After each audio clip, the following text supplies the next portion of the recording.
Your mind is a weapon, and you got to be able to use it and control it. Most people are out of control with their mind. They don't point it at something. They let the world point it, and they misfire all the time. You have control over your mind. You just have to assert it. You have to decide that you are going to be in control, that you are going to do what you want to do. And if you understand the mind, it does what you tell it. That's its job. And if you tell it better stuff, you have an amazing life. And if you tell it mediocre stuff, you have a mediocre life. Because there are some things in your life that will make you cry, that slap you out of your stupor and say, this ain't no time to cry. So you got to get used to being a little disappointed. You got to get used to walking into situations and being flexible, because if you are not flexible, you cannot survive. And all of a sudden, life demands that you pick up the pace. If you don't pick up the pace, you're going to be left behind.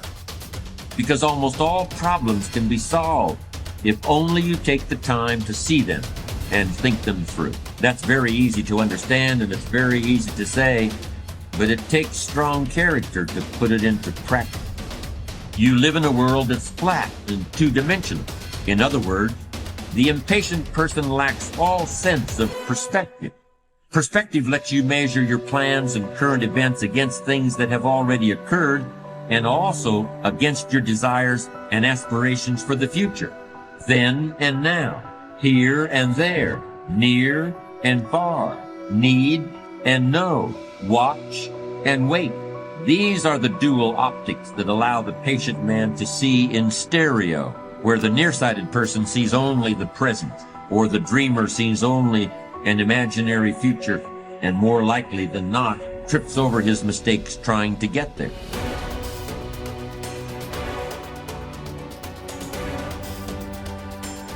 Why is it that most people don't pursue their dreams or don't do better than what they're doing if they're capable of doing it? I think that many of us don't go the next step because we don't know what to do yet. And I say that the reason that we don't even explore the possibility of what to do is because subconsciously we don't believe that it can happen for us, and we don't believe that we deserve it. So here's what I'm suggesting. How much time do you spend working on you? How much time do you spend every day working on your dream? In the last 90 days, how many books have you read? In the last year, what new skill or knowledge have you acquired? What kind of investment have you made in you? So I'm saying that as you begin to look at where you want to go, if you want to make it today, and things are changing so fast you have to literally run to stand still, I'm saying that you've got to make some conscious effort to begin to work to develop you. See, it's out here in the universe. If you don't take the plunge, I guarantee you, somebody else will. Take the plunge.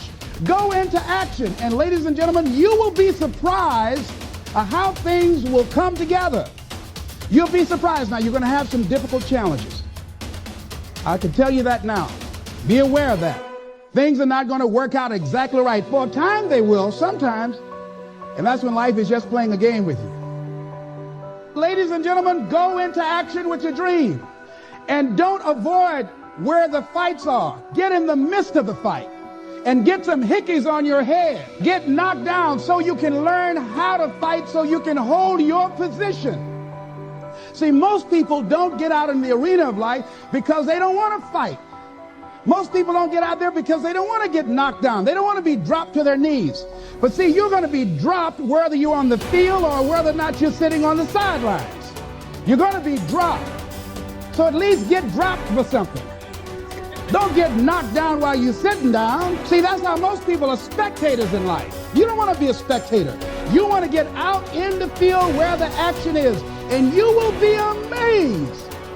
After the struggle, there will be a calm period and things will begin to click for you. What would your life be like? And I'm saying to you that all of us who have been entombed by fear have the capacity to resurrect ourselves. Is it easy? No. It's not easy. Can I do it? Yes. What's one of the ways to get started? Some of us need somebody to hold our hands. Sometimes we need somebody to help us out. Be willing to say, I don't know. Be willing to reach out. Be willing to get some assistance to take you to the next level. One great athlete, you never expect boxers to make profound statements. I think it was Joe Frazier who said this one. He says, all of us are like the blind man at some point in our lives standing on the corner, waiting for somebody to lead us across. See, all of us at some point in our lives need some help, need someone to reach out to us, to throw out the lifeline, to help us go across some treacherous waters that we couldn't navigate by ourselves. None of us do it by ourselves. All of us at some point in our lives. We need that kind of help. We need that kind of assistance because we grow from the people we have in our lives that can enrich our lives personally, professionally, spiritually, and all the dimensions of our lives. We don't grow in a vacuum. So as you look at yourself, what are the fears you have that maybe you need some help in strengthening yourself in that area? As you assess your strengths and your weaknesses, as you begin to approve yourself and your passions and your dreams and your goals and the things that you want, if you decide to experience all of your true potential, as you decide to manifest all of your greatness, as you decide, wait a minute, what else is available to me out here if I decided to experience the fear of rejection, the fear of no, the fear of failure, the fear of standing by myself? What else is available? Of taking a chance, a fear of losing it all. What else is available to me that will bring some extra meaning and value?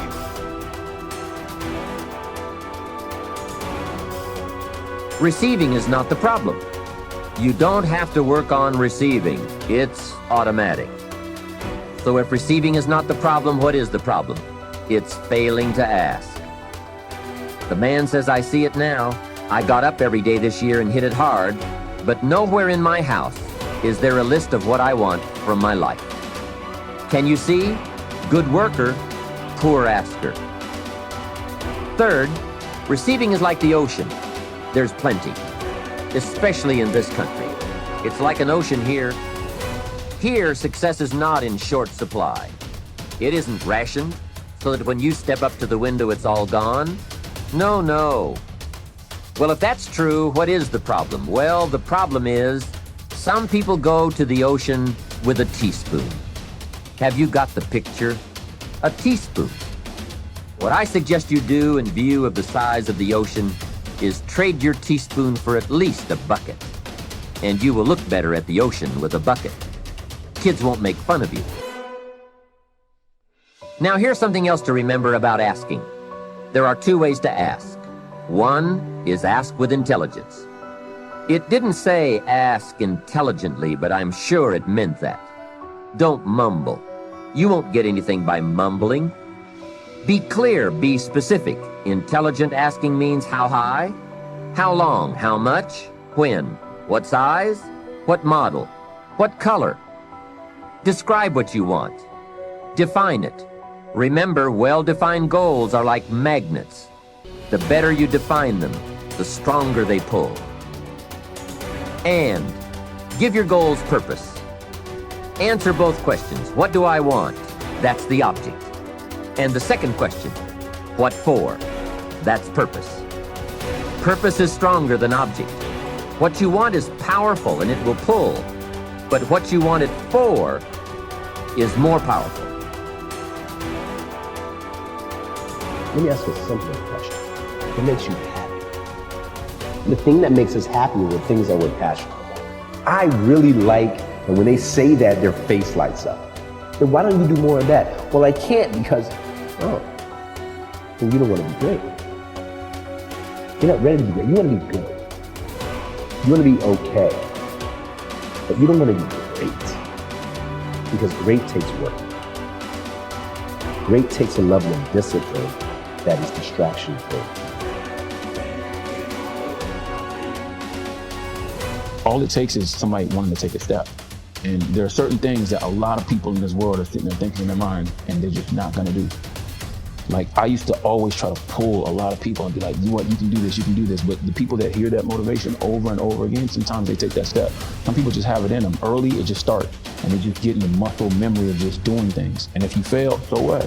You know, you start over, you do it again. But most people, that fear of failure is the thing that I think prevents them from like really being successful. And then also it's like a lot of other things that are just difficult to do.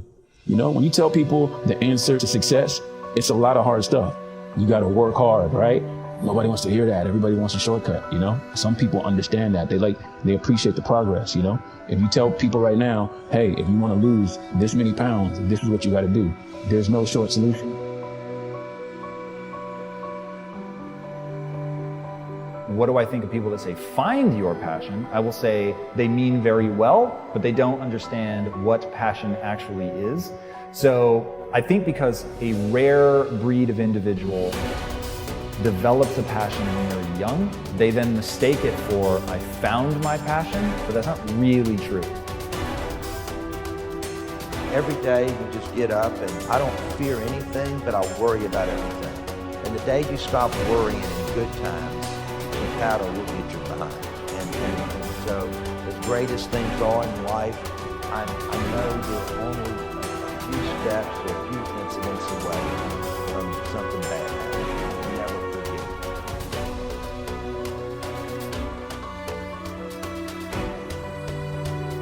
forget. Someone thinks I'm confident, I feel confident. But if I think someone thinks I'm not confident, then I don't feel confident. That people are so far removed from their own understanding of themselves that they were either lost living a life they didn't want to, lost living up to someone else's expectations, or lost becoming someone to impress someone else. And so people were their real identity is almost buried under 6 feet of multiple identities they've created. I tell you, in order to have something different, you are going to have to do something different. In order to have something more, you have to do something you haven't done yet. And when you look up, and you don't have to have a magnificent change over 12 months, have a small change over 30 days, and then a small change over 30 days, your breakthrough will come in needlepoint moves. And you'll look up in 5 years and not recognize your life.